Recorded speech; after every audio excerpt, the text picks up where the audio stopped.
अगर कोई शख्स अपनी ज़िंदगी में दे जाए, किसी को हदिया कर जाए, जी, तो क्या फिर उसके बाद भी विरासत होगी? नहीं, अगर वो अपनी ज़िंदगी में एक वक्फ कर देता है, किसी को हदिया कर देता है, तो बाकी फिर विरासत से महरूम हो जाएंगे। ये शरई तौर पे ठीक है? शरई तौर पे ठीक है, चूँकि उसने वक्फ कर दिया अपनी ज़िंदगी में वक्फ न किया हो, बाद में तो वो वक्फ नहीं हो सकता। लेकिन विरासत मरने के बाद ही होगी? जी, विरासत मरने के बाद, उससे पहले नहीं हो सकता? नहीं, पहले नहीं। इरम हमारे साथ हैं इस वक्त, उनसे बात करने। जी इरम, अस्सलाम वालेकुम बेटा। जी अस्सलाम वालेकुम भाई, कैसे हैं आप? अल्लाह का करम, अल्हम्दुलिल्लाह। हुक्म बेटा। जी भाई, मुझे एक मसला था और मुझे काफी दिनों से मालूम करना था कि क्या किया जाए इसके लिए ना। भाई मैं मैरिड हूँ, ठीक है, और मेरे जो शौहर हैं उनकी 6 बहनें हैं और 5 भाई हैं। माशाल्लाह। ठीक है, शादी के बाद हम लोग किराए के घर में रहते थे। इरम, खावंद का नाम भी बता दो ना। वसीमुद्दीन, ठीक जी। अच्छा, शादी जब मेरी हुई तो ये लोग किराए के घर में रहते थे और इनके फादर का जो घर था वो बिहार कॉलोनी में था, बिहार कॉलोनी में। ठीक। अच्छा, अब किराए के घर में रह रह के जाहिर सी बात है मैं तंग आ गई थी। मैंने उनका वो घर सेल किया। सेल करने के बाद मेरे हस्बैंड ने, क्योंकि बाकी तो भाई छोटे हैं ना, वो इतना वो कर नहीं सकते थे, तो मेरे आपने बिहार कॉलोनी वाला घर सेल कराया? जी, जो इनके फादर की मलकियत थी, जो इनके फादर का था। तो था से मतलब है फादर इंतकाल कर चुके होंगे? जी, मदर फादर मेरी शादी से पहले ही डेथ हो चुकी थी। ये घर आपका था या शौहर का था? ये मेरे शौहर के वालिद साहब का वालिद का था। तो उनको विरासत हुई थी ये? जी, ये वो होती है ना, बस जाहिर सी बात है, जब फादर की डेथ हो गई तो बेटों का हिस्सा हो जाता है। तो मेरे शौहर ने और मेरे जेठ ने, हम दोनों ने मिलके उसको बेचा। अच्छा। बेचने के बाद हमने कहीं और घर लिया। अच्छा। ठीक है, उसमें हमने पैसे अपने एडजस्ट किए, 2 भाइयों ने अपने पैसे लगाए उसमें। उसके बाद हमने उसको बनवाया और मजीद पैसे लगा के उसको अच्छा बनाया। अच्छा बनाने के बाद हमने 3 भाइयों को अपने साथ रखा। जैसे ग्राउंड पे मैं रहती हूँ, फर्स्ट पे एक भाई रहता है, इस तरह से हमने इनको बना के दिया। ठीक है। अब बहनें जो हैं, अब उनको चाहिए हिस्सा। ठीक है, तो सर अब क्या किया जाए? जहाँ तक मैं सोचती हूँ कि भाई ऐसा होना चाहिए, जो इनके फादर का जो अमाउंट था 52-53 लाख, उसमें से उनको दिया जाए, या अब जो 2.5 करोड़ का जो हो गया है इसमें से दिया जाए। बड़ा ईमानदाराना सवाल है। इस पे मैं हजरत से आपसे समझता हूँ।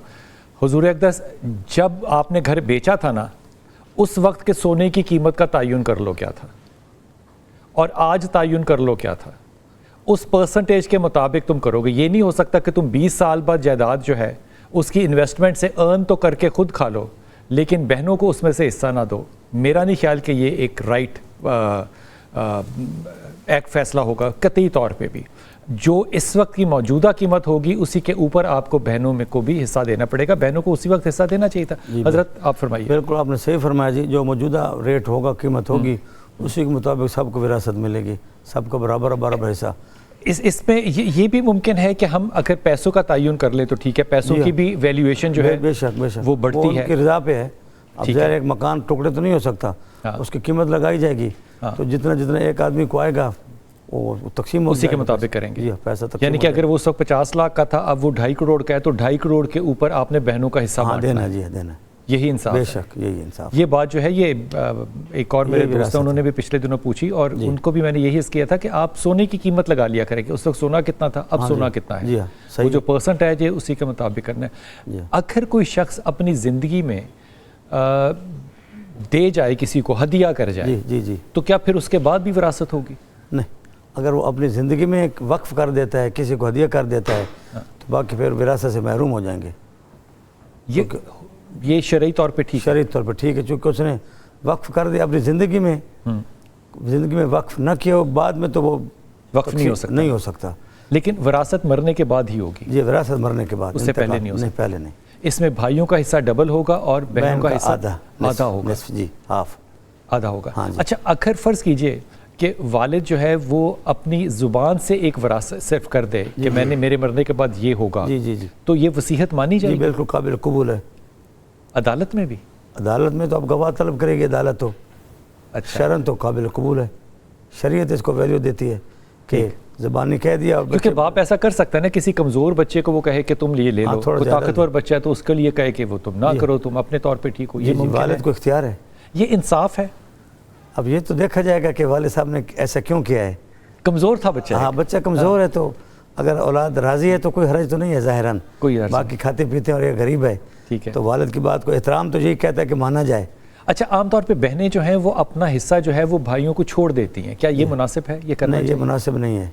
नहीं छोड़ना चाहिए। अक्सर बेचारी मजबूरन छोड़ती हैं, बहुत कम होंगी जो खुशी से देती सिर्फ रिश्ता होंगी। रखने के लिए, हाँ, वरना कि भाई भाई नाराज़ है हो तो जाते लोग कहेंगे देखो जी भाई से ले लिया। हाँ। भाई को एहसास नहीं है हाँ। कि बहन को दूं, बहन को एहसास हो रहा है कि भाई ले ले। हाँ। ये अच्छा नहीं है। हमारे ख़ास करके देहातों में, पाकिस्तान में यही चलता है कि विरासत होती है तो हमारे अपने खुद हमारे इलाके में, हम रिश्तेदारों में भी ऐसा हुआ है। और बहुत अफसोस की बात है कि बहनों को भाइयों ने ऐसा नहीं दिया कि नहीं ये तो वालिद मुझे दे कर गए, वो खामोश हो गए। ये जो एक आर्गुमेंट होता है कि बहनों को जहेज़ के अंदर हमने जो दे दिया था वही उनका हिस्सा था, ये मुनासिब है? नहीं, वो तो वालिद दे रहा है, वो तो अलग एक सिस्टम है, वो हदिया विरासत अलग है, ये जहेज़ अलग है। जी हाँ, ये इसका कोई ताल्लुक नहीं? इसके जहेज़ का विरासत के साथ ताल्लुक नहीं है। अगर बाप उतनी पैसे दे जाए किसी को जी जी, कंपैरिजन में कि मिसाल के तौर पे मेरी 1 लाख की जायदाद है, तुम्हारा 25,000 हिस्सा बनता है, तो 25,000 तुम कैश पकड़ो, अब तुम्हारा कोई इसमें हिस्सा नहीं है, सही है, ये ठीक है? बिल्कुल ठीक है, इस पे कोई इतराज़ नहीं होना कोई चाहिए। एतराज़ नहीं।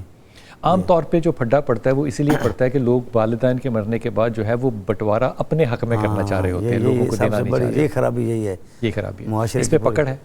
पकड़ बहुत ज़बरदस्त।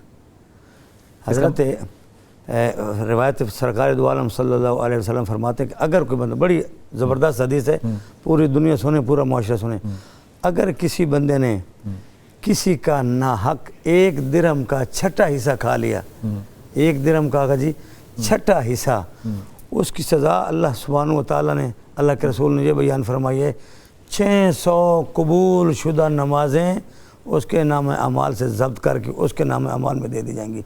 कबूल शुदा 600 कबूल शुदा नमाजें, 1 दिरहम का छठा हिस्सा, तो जहाँ अरबों खरबों करोड़ों का बन हो रहा है। अच्छा, ये वैसे बात हाकिमों पे भी लगती है अगर कोई मुल्क को खा रहा हो तो? हाकिमों पे तो बहुत ज़्यादा गिरफ्त है, ये तो अल्लाह के गज़ब से बच ही नहीं सकते ना जी।